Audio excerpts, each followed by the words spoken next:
Hello and welcome to the next video on mobile repairing. Now you will be able to see a few multimeters kept in front of you, and I'm sure all of you are aware that these are digital multimeters. In our earlier videos, we've tried understanding what these multimeters are and how we need to use them. In this video, we will understand what faults could arise in these multimeters and how we can rectify those faults. Now, let's continue on understanding a little more about the digital multimeter. Just as a reminder, this shows values in the form of digits, and that's why this is called a digital multimeter. You can measure AC and DC voltage. You can measure continuity. You can measure resistance and current using this device. Now, all of these are things that you must have learned in your previous videos. Now, many times, there could be problems that arise in a digital multimeter. Some of the common problems is not being able to see values or not being able to get the correct values, not being able to get the correct beep or continuity testing while you're using the multimeter. So let's try and understand how we can identify some of these faults and how we can repair them. And you must be aware that there are two probes in a multimeter. Now, most often than not, problems usually arise in the probes. Now, many times, because this is the most commonly used part of a multimeter, so this is where common problems usually arise. Main problem is, when we pull these probes out, the wires inside could snap, resulting in an open circuit, which means the connection is not complete. And that could be the biggest problem. So first and foremost, you need to always ensure that you check the probes. To check the probes, you keep them in the beep or continuity testing position, and you can hear the beep sound.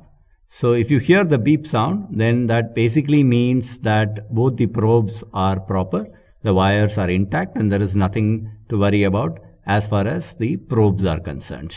Now, in case if the probes are cut somewhere, if the wires are cut, you will not get a beep sound. And in such a case, you may need to replace the probes. So whenever you have a probe, incorrect probe or an improper functioning probe, you will have to buy a probe from the market. Probes are easily available. You can actually pick up one of them and use those probes. Now, many times, some people think that we can actually use simple wires plugged in to actually test components. You can just plug in a wire on the end where the probes are inserted and keep an open wire on the other end instead of these pointed tips.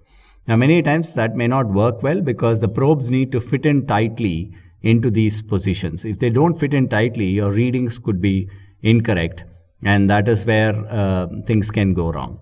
It may not touch the probes may not, if you place open wires, they may not touch the positions properly, and that could result in incorrect readings. Moreover, there is also a risk of electricity shock, because when you're measuring high voltage equipments, you cannot play around with open wires, and hence it's important that you use a proper probe fitted into position tightly when you're using a multimeter. Now let's try and understand a little more about the internal components of this multimeter. So let's switch this multimeter off, and let's try and pick up another multimeter which we will specifically use for this purpose. Now you can see two screws at the back. So let me pick up the other multimeter, and I'm going to open these two screws for you. Now to open these screws, you will use an aligner. We learned about aligners in one of the previous videos. Ensure that you take the right sized aligner to open these screws.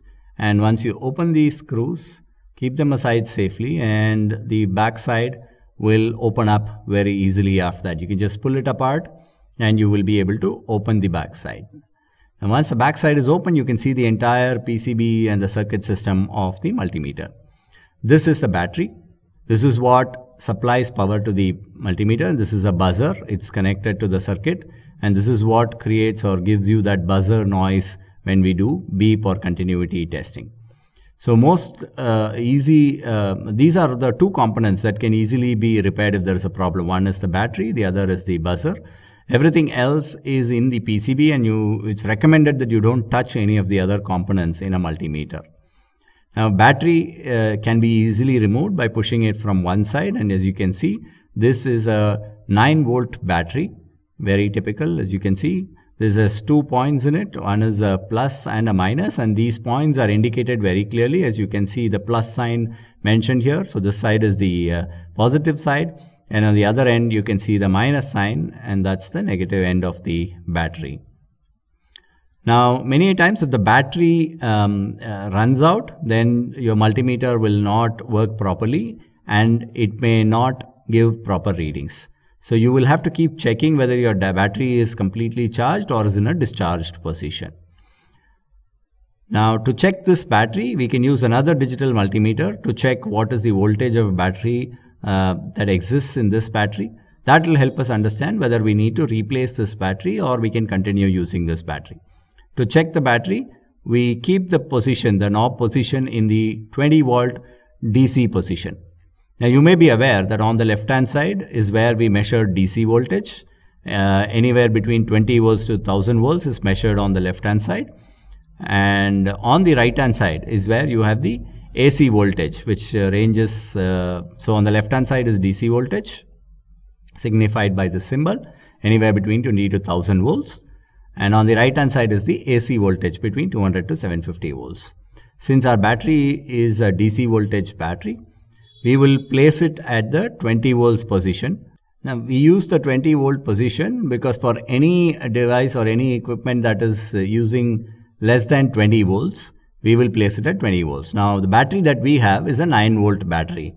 So, 9 volts is less than 20 volts, and that's the reason why we place the knob at the 20 volt position. Once we place it there, we place the probes on the respective positions.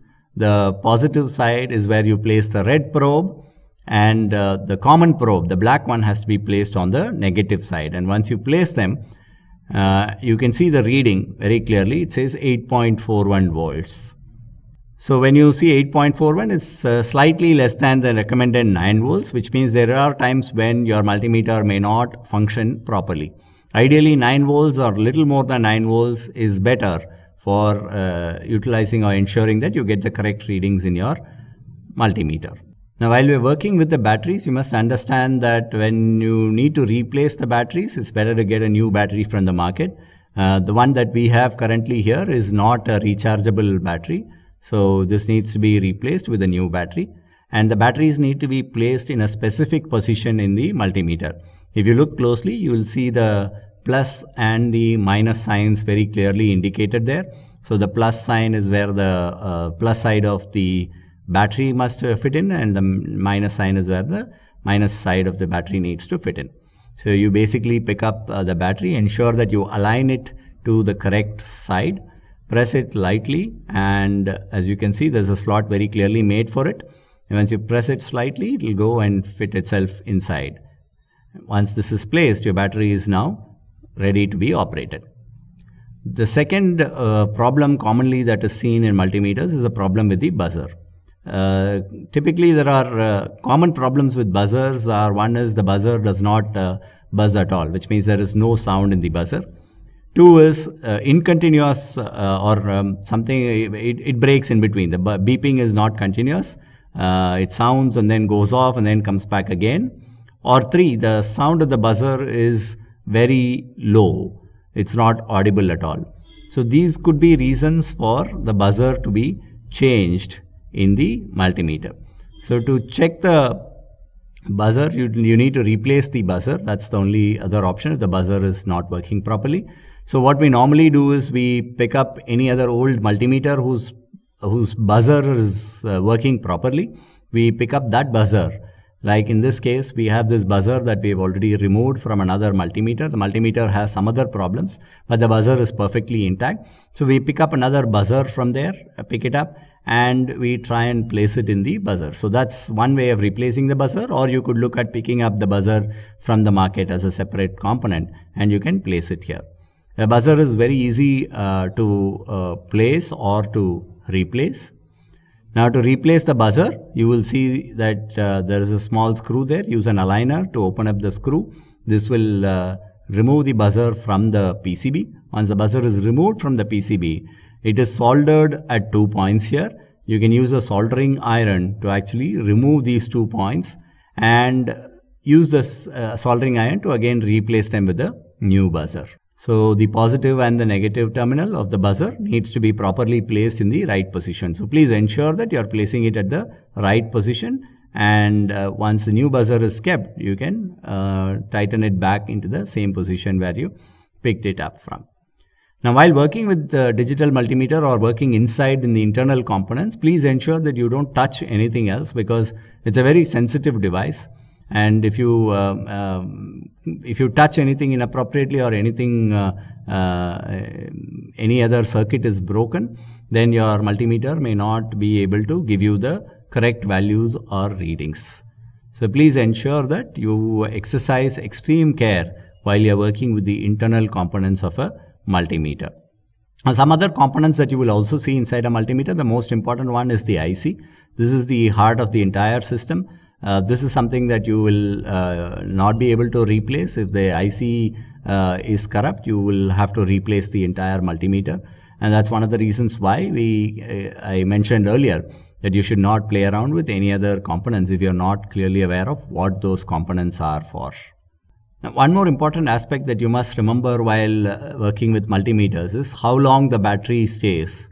Now, the battery stays, the duration of the battery power is typically dependent on how you use the multimeter. For example, if you keep the multimeter on like this will consume a lot of the battery power. Similarly, if you keep it in beep position inadvertently, that can result in the battery draining really fast.